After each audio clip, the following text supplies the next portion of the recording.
Welcome to our website. This page presents our analysis and multimedia presentation about three Gamaba awardees, Salinta Munon, Ginaw Bilog, and Magdalena Gamayo. Through this site, we aim to honor their contribution in preserving Philippine culture and traditional arts. Literature is not only written in books or poems, it can also be seen and felt through art, design, and tradition. The works of Gamaba awardees Magdalena Gamayo, Ginaw Bilog, and Salinta Monon shows that literature can exist in different forms. Through their weaving and oral poetry, they tell stories about Filipino life, values, and identity. Their art reflects the creativity of the Filipino people and the importance of preserving culture for the next generation. Ginaw Bilog, a poet from the Hanunuo Mangyan of Mindoro, preserved the ambahan, a form of traditional poetry written in syllabic verses and carved on bamboo. Each ambahan talks about everyday life, love, friendship, respect, advice, and nature.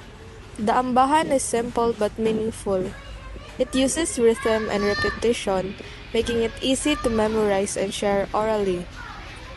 This shows that literature is not only something you read, it can also be heard and spoken. Ginaw Bilog's works proves that poetry can exist in oral tradition and still carry deep emotions and wisdom.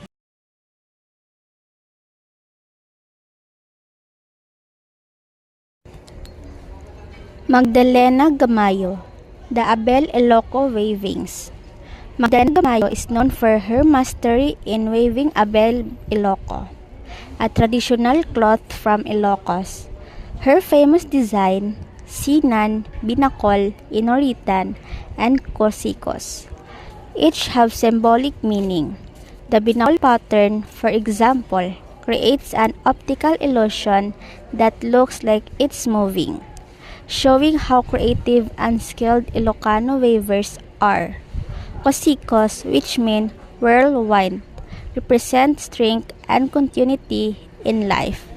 These waves can be viewed as a form of literature because each pattern tells a story about the Ilocanos' way of living, their fashions, and their artistry passed down through generations.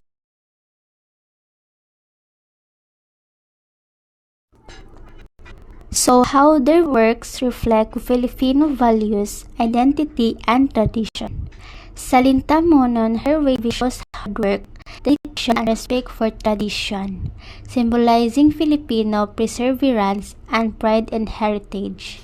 Ginaw Bilog, his ambahan poems express respect for others, love for nature, humility, and wisdom, showing the Filipinos' deep connection to community and moral values.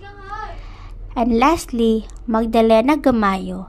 Her weavings reflect creativity, simplicity, and strong family values, representing the Ilocanos' industrious.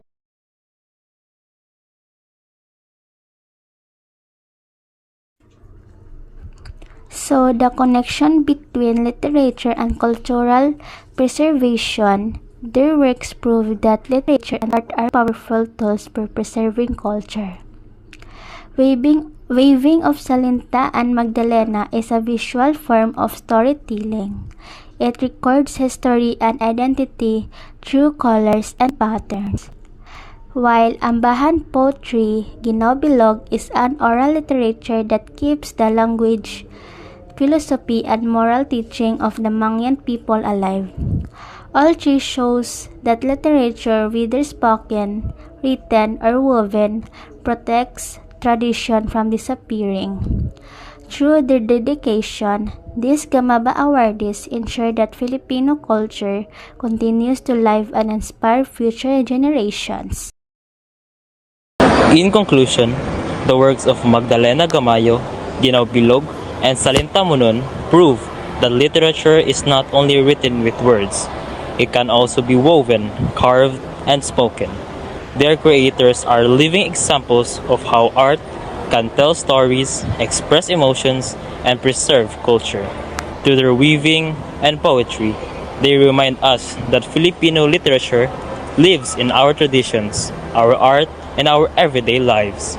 These Gamaba awardees have turned their crafts into powerful forms of storytelling that continue to inspire and connect us to our roots as Filipinos. In this webinar-style video, we present our discussion and analysis of the lives and contribution of three Gamaba awardees, Salenta Munun, Ginao Bilog, and Magdalena Gamayo. We highlight how their dedication helped preserve the rich tradition of weaving, poetry, and textile artistry in the Philippines.